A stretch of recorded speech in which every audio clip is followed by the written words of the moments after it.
One of the blessings of the nuclear negotiations was that the animosity of American officials towards Iran, Iranians, Islam, and Muslims was revealed to everyone.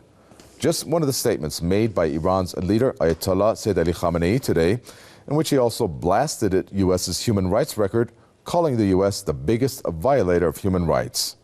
In this edition of the debate, we'll be discussing statements made by Iran's leader and have our guests put that into perspective for us regarding Iran's relationship with the U.S. and Iran's regional role. Has Iran's relationship with the West and the United States entered a new era to include cooperation? Does everything hang in the balance due to the nuclear deal? The answers to those questions and more coming up shortly.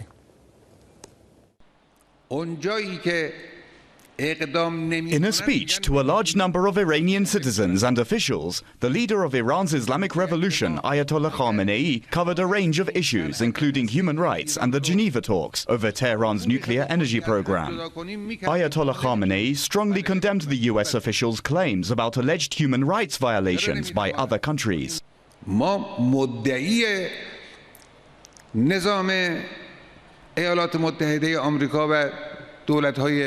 بسیاری از دولت‌های غربی هستیم به خاطر نقض حقوق بشری که اونها انجام میدن. ما مدعی هستیم، ما از اونها سوال میکنیم، ما گریبان اونها رو میگیریم در پیشگاه دادگاه افکار عمومی دنیا و اونها جوابی ندارن. The leader described the US as the biggest violator of human rights. آمریکا بزرگترین نقض کننده حقوق بشر است در دنیا. نه دیروز، همین امروز، همین حالا هر کسی دیگه ای درباره حقوق بشر حرف بزنه، آمریکایی‌ها حق ندارن درباره حقوق بشر حرف بزنن. Ayatollah Khamenei turned to the recent talks between Iran and the P5+1 group of countries in Geneva, saying the nuclear negotiations revealed the US hostility towards Iran. Ayatollah Khamenei also dismissed Washington's claim that Tehran has been forced into negotiations under the pressure of Western sanctions. He said Tehran has already announced that it would negotiate with, quote, the Satan to deter its mischief. امروز اینا خیال میکنن که به خاطر فشار تحریم و محاصره اقتصادی ملت دستهاشو بالا برده در مقابل اونها و تسلیم شده. نه آقا، اشتباه میکنید. اشتباه میکنید. این ملتی که دستهاشو به علامت تسلیم بالا ببرد نیست. Meanwhile, Ayatollah Khamenei urged vigilance against Iran's adversaries. کسی توهم نکند که اون کسانی که در مقابل انقلاب اسلامی ایستاده بودند با همه قوا امروز اینا منصرف شدن. نه، امروز هم ایستادند. منتها هر دشمنی اگر چنانچه ناچار شد عقب نشینی میکنه. اگر مجبورشون کردید، وادارشون کردید و عقب نشینی، ناچار عقب نشینی میکنن، اما از دشمنی منصرف نمیشوند. The leader of Iran's Islamic Revolution also referred to Washington's full support for Israel. He said the US is to blame for the Israeli regime's atrocities against Palestinians. Ayatollah Khamenei's comments come as US lawmakers are mustering support in the Senate for a new round of sanctions against Iran over its nuclear program. Reports say over 50 US lawmakers have voiced support for a draft bill calling for new sanctions on Iran if it fails to live up to the Geneva deal. Many believe that the lawmakers are acting under pressure from Israel and influential pro-Israeli lobbies to derail last November's landmark nuclear deal between Iran and the P5+1 countries. Let me introduce our guest for this edition of the debate. Professor at the University of Tehran, Fouad Azadi, joins us here in the studios. And we have Senior Fellow at the Hudson Institute, Richard Weitz, who joins us from Washington. Gentlemen, welcome. Fouad Azadi, your reaction to statements made by Iran's leader included the U.S. being the biggest violator of human rights and the animosity of American officials towards Iran, Iranians, Islam, and Muslims.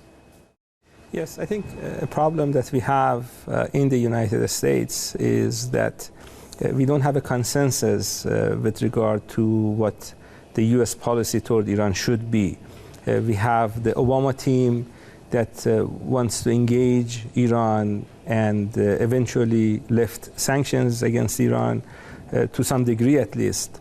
And then we have some members of the US Congress, the people who have signed the new sanctions bill, that want to increase sanctions, want to pressure Iran more, want to get Iran to surrender to US demands.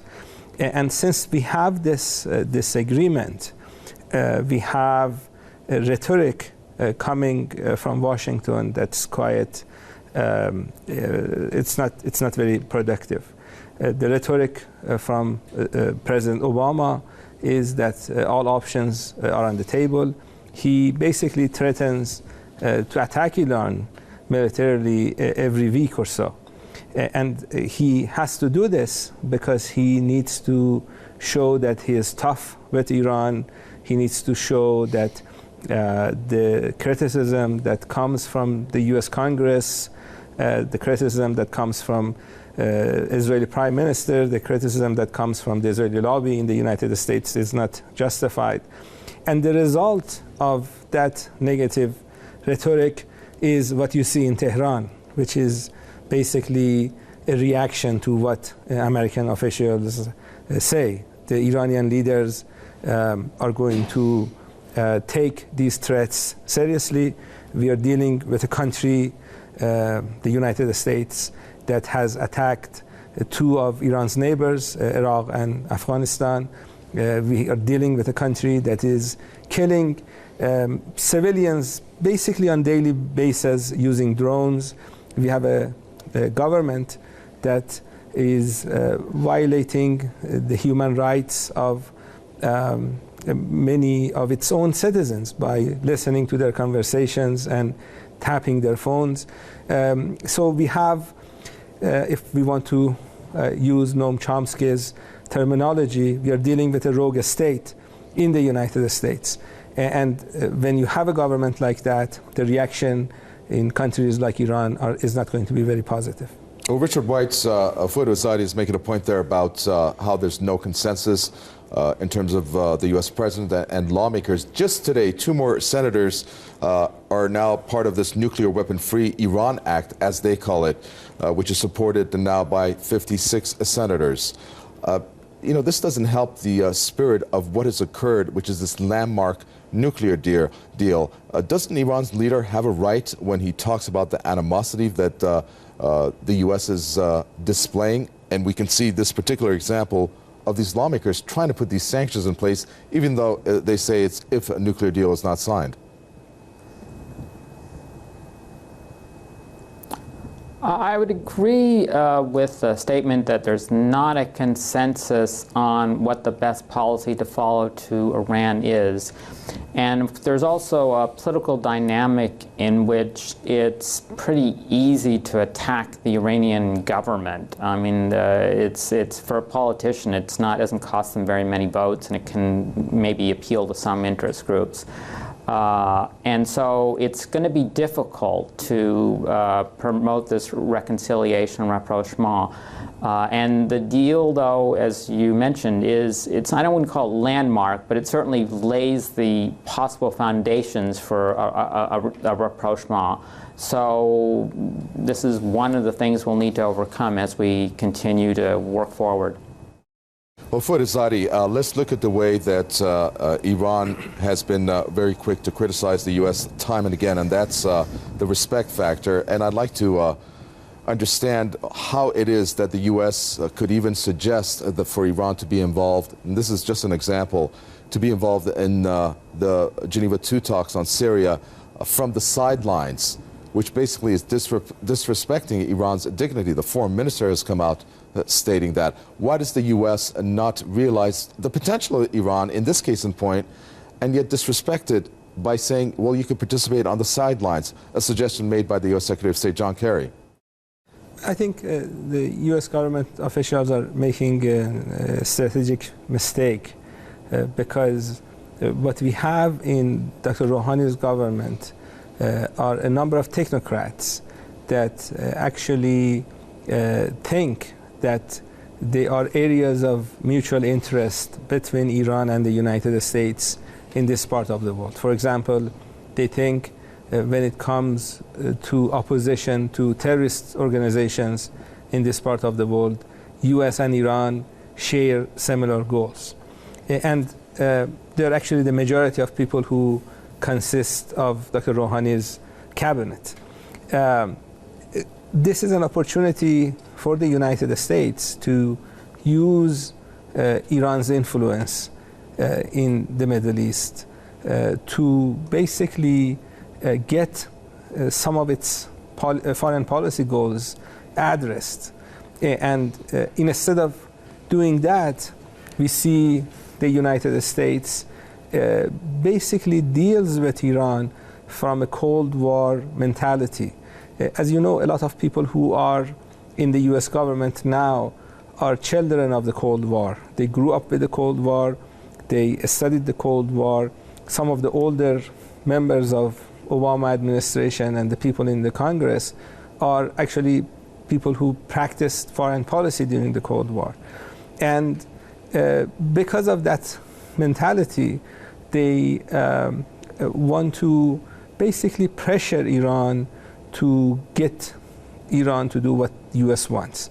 And this is not the best way to deal with Iran. By trying to humiliate Iran, they actually don't get very far with the government of Iran, whether it's Rouhani's government or any other government. So we have a window of opportunity here for US officials to actually use. And if they can come into some sort of agreement with the current government in Iran, these people who are in Dr. Rouhani's cabinet will announce very publicly that it is possible to have some sort of mutual interest with the United States. But if these people fail, if this window of opportunity is not taken advantage of, and if Rouhani's rapprochement with the United States fails, then you can be sure that next time we have presidential elections, you will get someone like Dr. Ahmadinejad, which is going to be much tougher to deal with. So I think the United States is making a mistake with regard to how they are dealing with Rouhani's government as we speak. Richard Weitz, how about that? I mean, we're looking at many instances that the Obama administration